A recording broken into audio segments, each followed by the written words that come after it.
కూర్చుని కుమిలిపోతావు. లే, కాస్త ఎంగిలిపడు. ప్రొద్దుటి నుంచి ఏమీ తినలేదు. నా మాట వినమ్మా, లేచిరా, కాస్త ఎంగిలిపడదు గాని.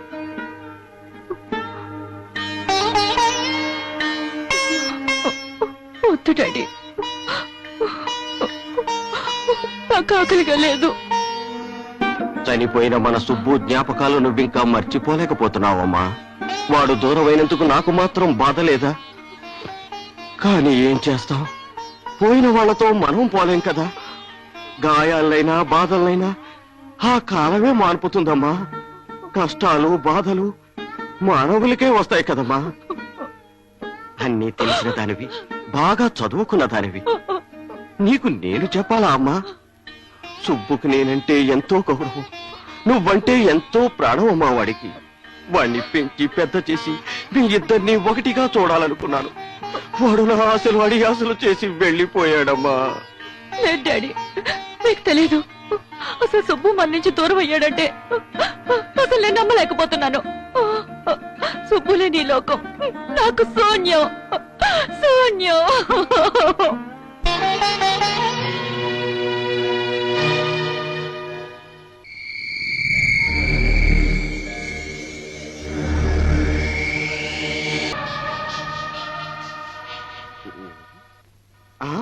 Sweety, sweetie, sweetie, Sweety.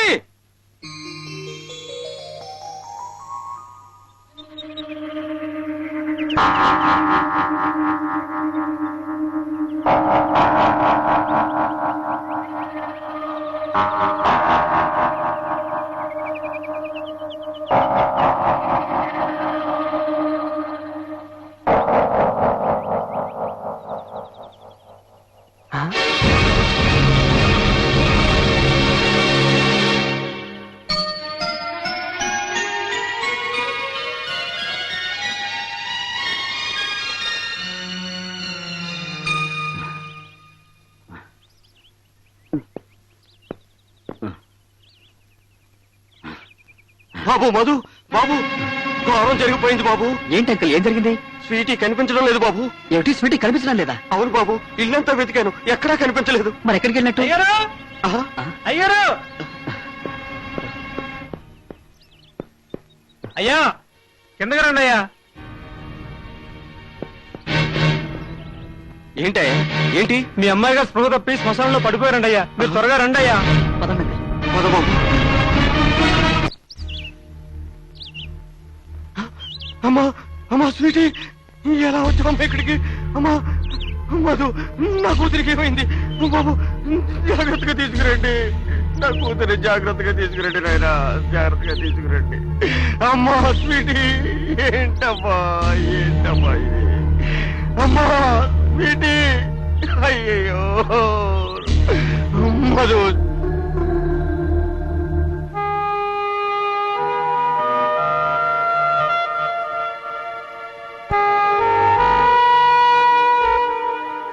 Doctor, మా అమ్మాయికి ఎలా ఉంది?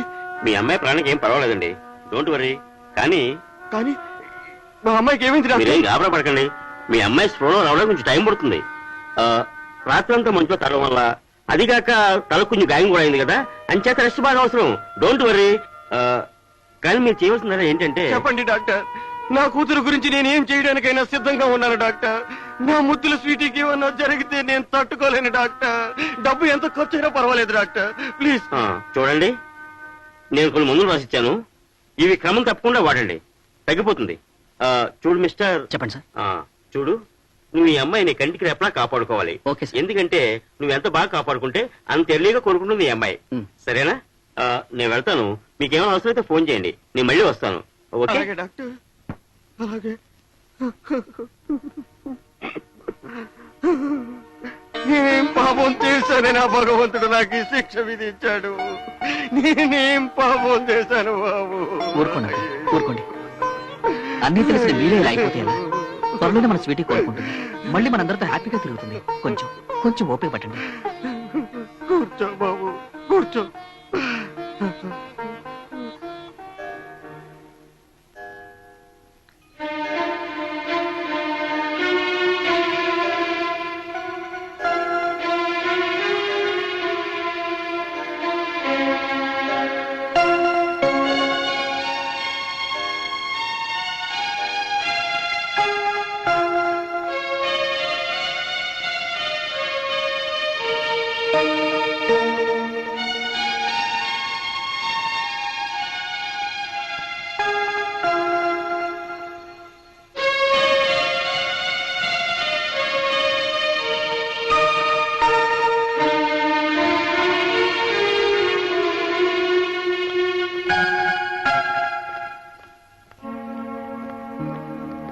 మధు ఎలా ఉంది స్వీటీకి?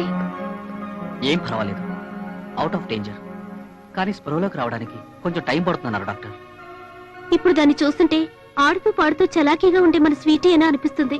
స్వీటీని ఈ స్థితిలో చూడలేకపోతున్నానే. అవునే పాపం, ఎన్నో ఆశలతో పెళ్లి చేసుకోవాలనుకున్నా తన సుబ్బు ఒక్కసారిగా దూరం అయ్యేసరికి డిప్రెషన్ కి లోనైనట్టుంది పాపం. ఏమిటో స్వీటీని ఇలా చూస్తాం అనుకోలేదే.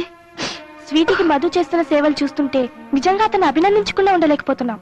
ఇందులో నాదే ఉంది. ఒక ఫ్రెండ్ కి ఫ్రెండ్ లా హెల్ప్ చేస్తున్నానంతే. కాదమ్మా, ఫ్రెండ్ మాత్రమే కాదమ్మా, అన్నిటినీ మించిన ఆత్మీయుడు. ఆ దేవుడు మా కోసం పంపించినట్టున్నాడు తల్లి.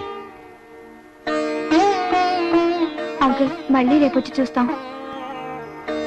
వెళ్ళొస్తాం అంకుల్. వస్తాం. అలాగే వెళ్ళండి. వస్తాం మధు. వెళ్ళొస్తాం మధు. ఓకే.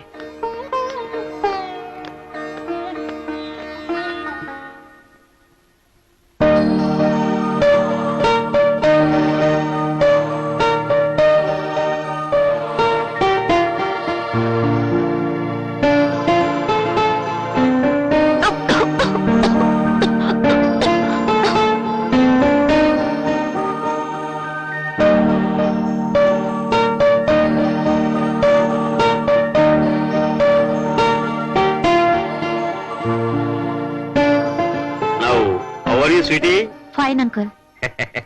Very good. చూడమ్మా, ఒక ఫ్యామిలీ డాక్టర్ గా చెప్పాలంటే నువ్వు ఇంత త్వరగా కోలుకోవడానికి కారణం నా మందులు ఒకటే కాదమ్మా, ఈ అబ్బాయి నిన్ను రాత్రి బొవ్వళ్ళు కంటికి రెప్పలా కాపాడుకున్నాడు. అంతేకాదు ఈ రోజు మీ డాడీ నువ్వు క్షేమంగా ఉన్నారంటే దానికి కారణం ఈ అబ్బాయే.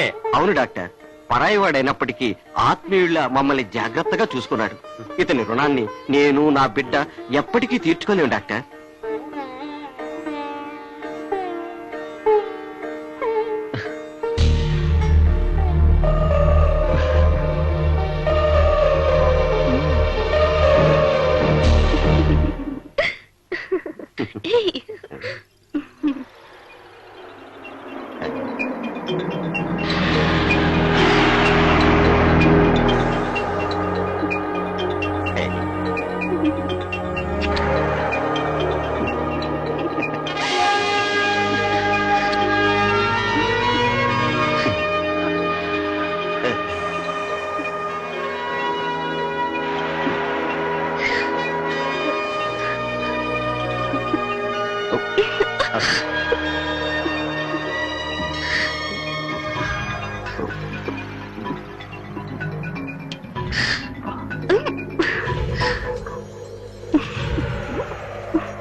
Hey.